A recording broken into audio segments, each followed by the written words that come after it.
Daddy నిన్నే అడిగేది. ఎలా నీ కూతురు ఇంటి కోడలైంది?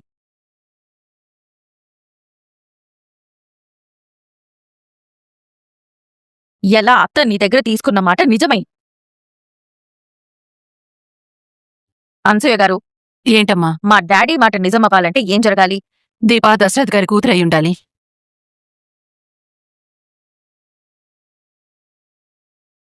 అలా కాకపోతే దీపని దత్తతైనా తీసుకొనుండాలి.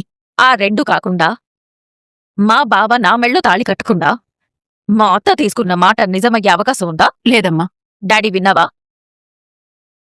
అత్త నీకూడా వినిపించిందా? వినిపించింది. మరెందుకు మౌనంగా ఉన్నావు? నేనంటే నీకిష్టం లేకపోవచ్చు, నీ కొడుక్కి ఇష్టం లేకపోవచ్చు. అంత మాత్రాన వరసలు బంధాలు ఇచ్చిన మాటలు మారిపోవు కదా.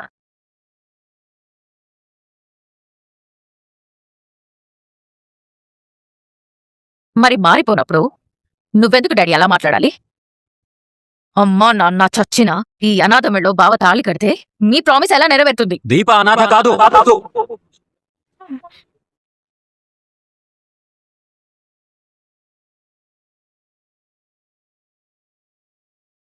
దీపకి అమ్మా నాన్న ఉన్నారు.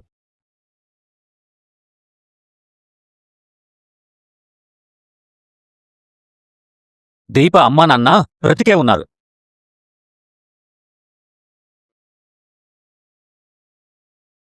అన్నయ్య, అవునమ్మా, దీప అమ్మా నాన్న ఉన్నారు. ఎవర్రా వాళ్ళు? వాళ్ళెవరో చెప్పడానికంటే ముందు మరొక విషయం చెప్పాలి. ఏంటి డాడీ అది? నువ్వు అడిగావు కదా, నా చెల్లి నా దగ్గర తీసుకున్న మాట ఎలా నెరవేరింది అని. అవును డాడీ, ఎలా నెరవేరింది? దానికి సమాధానం నేను చెప్తాను. కార్తీక్, నేనే చెప్పాలి మావయ్య. ఎందుకంటే జ్యోత్స్న మాట్లాడుతుంది నా భార్య గురించి. చెప్పు బావా, నువ్వేం చెప్తావా అని ఎదురు చూస్తున్నారు. కొన్ని నిజాలు నువ్వు తట్టుకోలేవు జ్యోత్స్న. పర్లేదు బావా, చెప్పు. మా పెళ్లి అత్త మావయ్యల చేతుల మీదుగా మీ ఇంట్లో జరిగింది. ఇది నిజమా అబద్ధమా? నిజమే. నాకు కాళ్ళు కడిగి కన్యాదానం చేసింది మీ నాన్నే, అవునా కాదా? అవును. అప్పుడు నాకు మీ నాన్న మావగారైతే దీపకేమవుతాడు? తండ్రి అవుతాడు. నిజమా కాదా? నిజమే, కానీ అడిగిందే చెప్పండి పెద్దమాయన గారు, మీరు అనుకుంది కాదు. తండ్రి స్థానంలో మావయ్య, తల్లి స్థానంలో అత్త ఉండి కన్యాదానం చేశారు.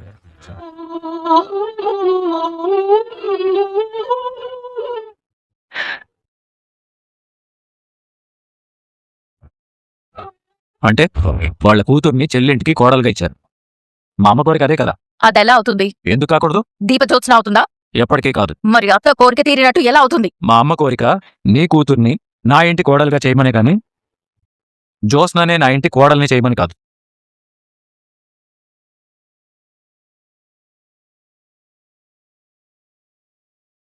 దీపని మామయ్య కూతురు అనుకున్నారు కాబట్టి మా అమ్మ కోరిక తీరినట్టు. నువ్వు చాలా తెలివైన వాడివి బావా. ఏంటి బా, మా బావేంటి ఇంత తెలివిగా మాట్లాడుతున్నాడు? ఉన్నదున్నట్టు మాట్లాడడం కూడా తెలివితేటలేనా జ్యోత్స్న? నువ్వొక ప్రశ్న అడిగావు, దానికి మా బావ సమాధానం చెప్పారు. నీకింకేమైనా అనుమానాలున్నాయా? ఓకే దీపా, ఇది క్లారిటీ వచ్చింది. కానీ మరో డౌట్ ఉండిపోయింది. అది నువ్వు చెప్తావో మా డాడీ చెప్తాడో మీరే తెలుసుకోండి. నాకైతే సమాధానం కావాలి. ఏంటది? మీ అమ్మ నాన్న బ్రతికే ఉన్నారు అన్నాడు. ఎక్కడున్నారు?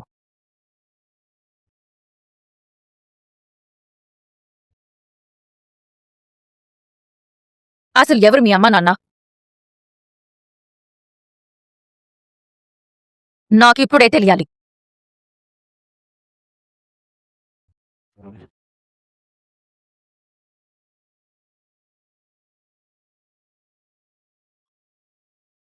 దిలు,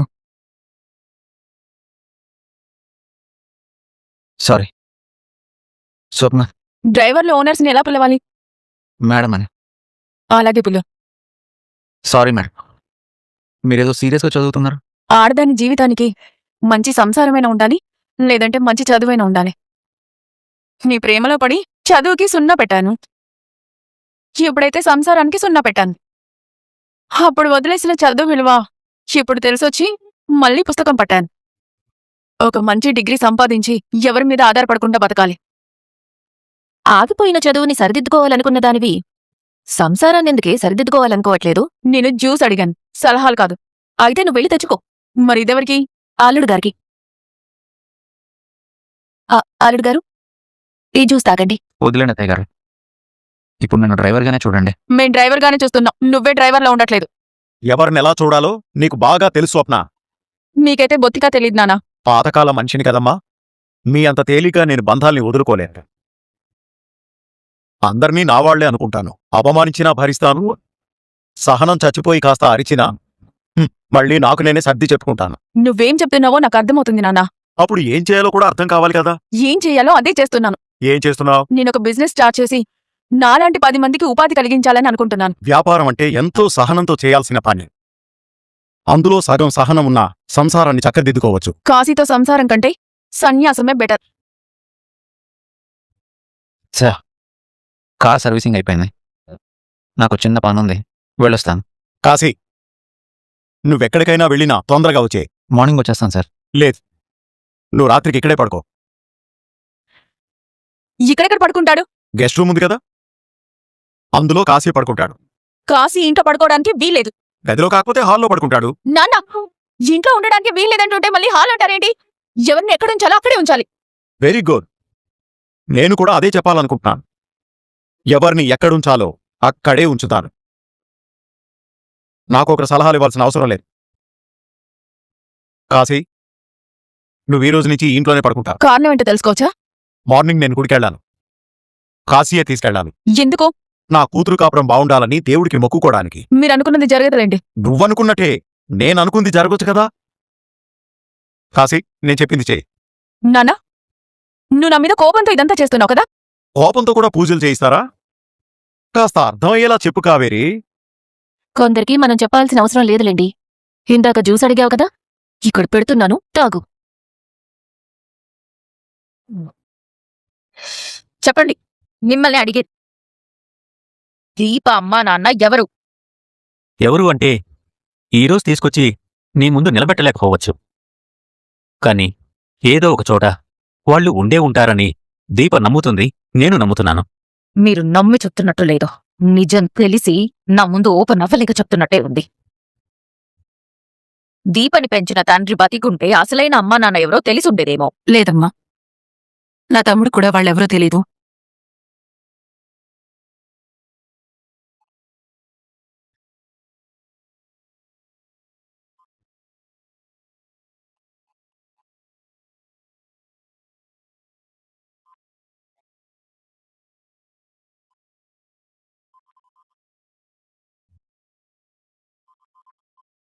అనసూయ, ఏంటి బాబు?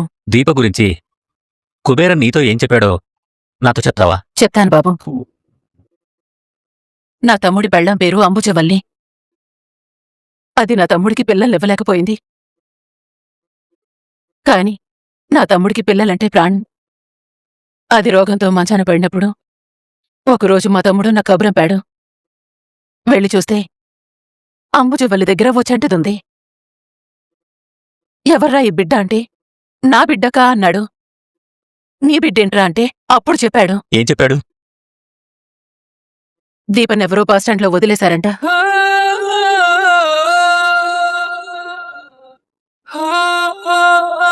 సిటీ నుండి ఇంటికి బయలుదేరిన నా తమ్ముడు వర్షం వస్తుందని తాళ దాచుకోవడానికి ఓ బస్టాప్ దగ్గర ఆగితే చంటిదాని ఏడుపు విని చూశాడంట.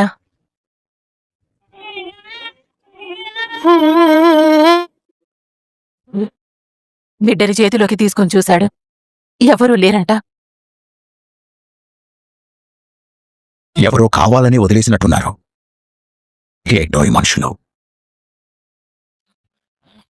దొరికిన బిడ్డని అపురూపంగా తీసుకొచ్చి పెళ్ళానికి చూపించాడు.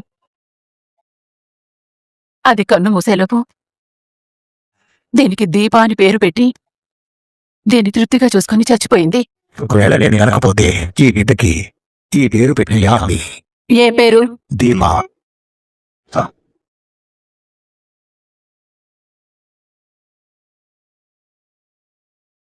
దీపని కుబేర ఎలా చూసుకునేవాడు?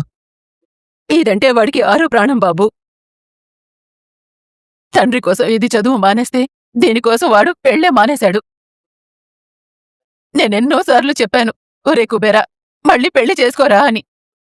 వాడేమన్నాడు తెలుసా బాబు? ఈ బిడ్డ నా ప్రాణం, ఈ బిడ్డే నా లోకం, దీన్ని చూస్తూ బతికేస్తే సరిపోదా ఈ జన్మకి అన్నాడు. దీప కోసమే బతికాడు. దీపని చూస్తూనే పోయాడు.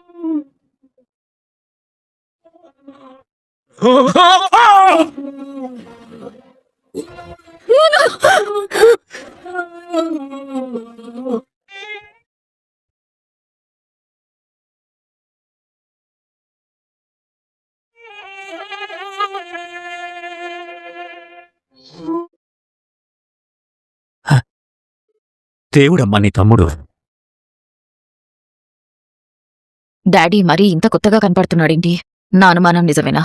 తన కూతుర్ని పెంచాడు కాబట్టే దేవుడంటున్నాడా? తనకు కుట్టని బిడ్డ కోసం తన జీవితాన్నే త్యాగం చేసిన కుబేరా దేవుడేనమ్మా.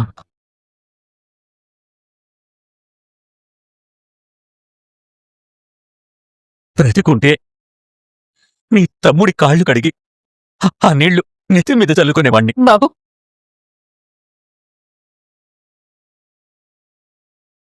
అనుమానమే లేదు, నిజం తెలిసిపోయింది.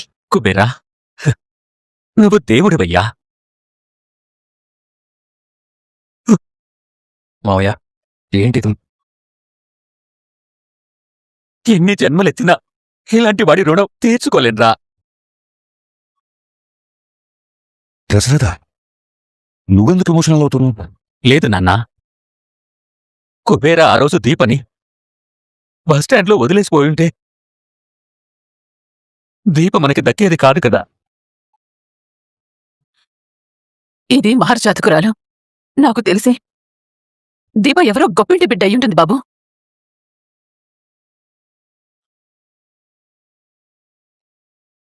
అమ్మ నాన్న చాలా గొప్పోళ్ళు అయ్యుంటారు.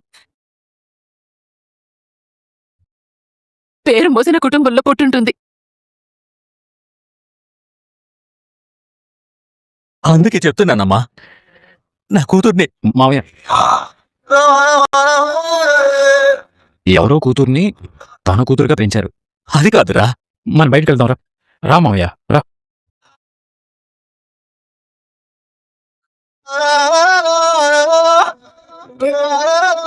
జ్యోత్స్నా, ఎందుకు వచ్చినట్టు, ఎందుకు వెళ్తున్నట్టు? నీకోసమే వచ్చాను తాత. అమ్మ ఇంటి దగ్గరే ఉంది కదా, టాబ్లెట్ ఇచ్చే టైం అయింది, వెళ్ళాలి. నా కోసమే వచ్చానంది, ఎందుకొచ్చిందో చెప్పదు. ఏంటో జ్యోత్స్న ప్రవర్తన అర్థం కాకుండా ఉంది. హాయ్ ముద్దుల తాత. హాయ్ శౌర్య, రా రా రా.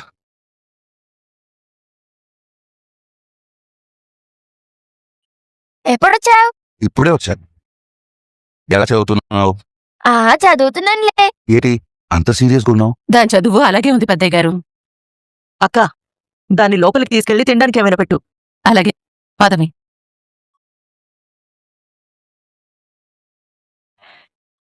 నాన్నా, ఏంటం? అన్నయ్య ఏంటి నా కంటికి చాలా కొత్తగా కనిపిస్తున్నాడు?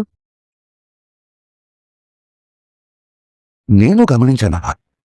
మాటల్లో అడిగానుకో, గుండెంచి వచ్చిన తర్వాతే వాళ్ళు ఈ మార్పు కనిపిస్తావు. కూతురెవరో తెలిసిందన్నా ఆనందంలో ఉన్నారు మా నాన్న. ఆ ఆనందానికి కొలతలు లేవు, హద్దులు లేవు. కాని కొద్ది రోజులు ఎవరికి చెప్పకుండా ఆపాలి. నాన్నని చూస్తుంటే ఎవరో ఒకరికి నిజం చెప్పేసేలా ఉన్నారు. ఎంత ఎమోషనల్ అవుతావేంటి మావయ్య? నా ప్లేస్లో నువ్వుంటే నా బాధ నీకు తెలిసేదిరా. నువ్వు నీ కూతురని మురిసిపోతున్న మనిషి కొన్నేళ్ల తర్వాత నీ కూతురు కాదని తెలిస్తే ఆ నరకం ఎలా ఉంటుందో తెలుసా? నీ కన్న కూతురులా నీ దగ్గర పెరగాల్సిన మనిషి ఎవరో నువ్వంటే నచ్చని వాళ్ళు చంపాలని చూశారని తెలిస్తే ఎలా ఉంటుందో తెలుసా? ఇన్నేళ్ల తరువాత కన్న కూతుర్ని చూశానన్న ఆనందం నన్ను నేనే మర్చిపోయేలా చేస్తుంది. ఎవరైనా మనకి సాయం చేస్తే థ్యాంక్స్ చెప్తాం. కుబేర నా కూతురికి జీవితాన్నిచ్చాడరా. థ్యాంక్స్ చెప్తే సరిపోతుందా? రుణం తీర్చుకునే అవకాశం నాకు ఇవ్వకుండా కుబేర వెళ్ళిపోయాడు, దేవుడిగా మిగిలిపోయాడు.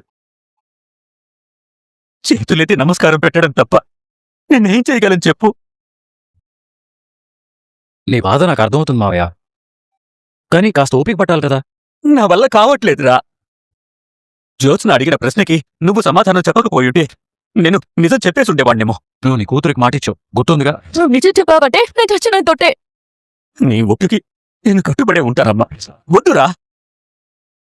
ఇలా మాటలతో గోడలు కట్టుకొని ఇంకా నా కూతుర్ని పరాయి దానిలా చూడలేను. ఒట్టేసింది నేనే కాబట్టి నా మాట నేనే వెనక్కి తీసుకుంటాను. దీప నా కూతురని చెప్పేస్తాను. చెప్పడం వల్ల నువ్వు పొందే ఆనందం కంటే కోల్పోయే ఆనందం ఎక్కువ మావయ్య. నిజం చెప్తే నేను ఎంతైతే బాధపడతాననుకుంటున్నావో అంతకు మించిన బాధ నా కూతురు అనుభవించిందిరా. నా దగ్గర పెరుగుంటే దీప జీవితం ఎలా ఉండేదో నీకు తెలుసు. కాని కొన్ని చేతులు దీప తలరాత్రి మార్చేశాయి. తనని ఒక పేదింటికి వెళ్లేలా చేశాయి. తన తండ్రి ఒక హోటల్ నడుపుతూ రాత్రి పగలు కష్టపడుతూ బతకడం ఇష్టం లేని దీప చిన్న వయసులోనే చదువు మానేసి తండ్రికి సాయంగా నిలబడింది. నేను చదువు మానేశాను. ఇప్పటి నుంచి మీకు సహాయంగా ఉంటాను. అలాంటి పేదరికంలో నా కూతురు బతకడానికి కారణం ఎవరు? పారిజాతం అమ్మమ్మ. కాదురా, నేనే నా కూతుర్ని దూరం చేసుకున్నాను. అందర్నీ గుడ్డిగా నమ్మి లోపల ఏం జరుగుతుందో తెలియకుండా పుట్టబోయే బిడ్డ గురించి కలలు కంటూ బయట చేతులు కట్టుకుని నిలబడ్డాను. కళ్యాణి కూతురు పురిట్లోనే చనిపోయిందని పిన్ని చెప్పగానే క్షణం కూడా ఆలోచించకుండా నమ్మేశాన్రా. అప్పుడే నేను చనిపోయిన బిడ్డేది అని అడుగుంటే ఈ నిజాలు నాకు ఆ రోజే తెలిసేవి. అప్పుడు జరిగిన తప్పుకి ఇప్పుడు బాధపడి ప్రయోజనం ఉంది మావయ్య. నేను జరిగిన తప్పుతో పాటు నా కూతురు జీవితానికి జరిగిన అన్యాయం గురించి కూడా బాధపడుతున్నాన్రా. కుబేర దేవుడే. తను బ్రతికి ఉన్నంతకాలం నా కూతుర్ని చాలా గొప్పగా చూసుకున్నాడు. కాని కుబేర చనిపోయిన తర్వాత నా కూతురు జీవితం రోడ్డు మీద పడింది. భర్త మోసం చేశాడు, అత్తగారు మోసం చేసింది. భర్త చేసిన అప్పులకి ఊళ్ళో మొహం చూపించుకోలేక 6 ఏళ్ల కూతుర్ని వదిలేసి చచ్చిపోయే ధైర్యం లేక నరక యాతన అనుభవించిందిరా నా కూతురు. అందుకే నేను ఈ ఎమోషన్ని కంట్రోల్ చేసుకోలేకపోతున్నాను.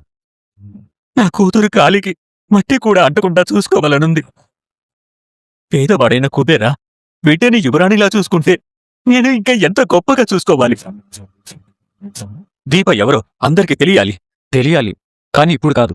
సుమిత్రకేం కాదురా. మావయ్య, మనం రోడ్డు మీద వెళ్తున్నప్పుడు ఒకరికి యాక్సిడెంట్ జరిగింది. వెంటనే వెళ్ళి సాయం చేస్తాం. అంబులెన్స్కి ఫోన్ చేసి హాస్పిటల్ పంపిస్తాం. అవసరం అయితే బ్లడ్ కూడా ఇస్తాం. అంతేగాని వాడెవడు మంచివాడా చెడ్డవాడా అని ఆలోచించం కదా. అంటే ఏంటి అర్థం? ఏదైనా ఒకటి జరిగినప్పుడు ఫస్ట్ మనం ఏం చేయాలో అదే చెయ్యాలి. ఇప్పుడు మనం చేయాల్సింది అత్తని కాపాడటం. ఈ ప్రాబ్లం నుంచి బయటపడ్డాక నువ్వేం చెప్తే అది వింటాను. జ్యోత్స్న దీపని అనాథ అంటుంటే దీప అనాథ కాదు నా కూతురు అని అరిచి చెప్పాలనిపిస్తుందిరా. జ్యోత్స్న అన్ని తెలిసే అంటుంది మావయ్య. తనేమీ అమాయకురాలు కాదు, ఆవేశపరురాలు కాదు. చాలా తెలివైంది.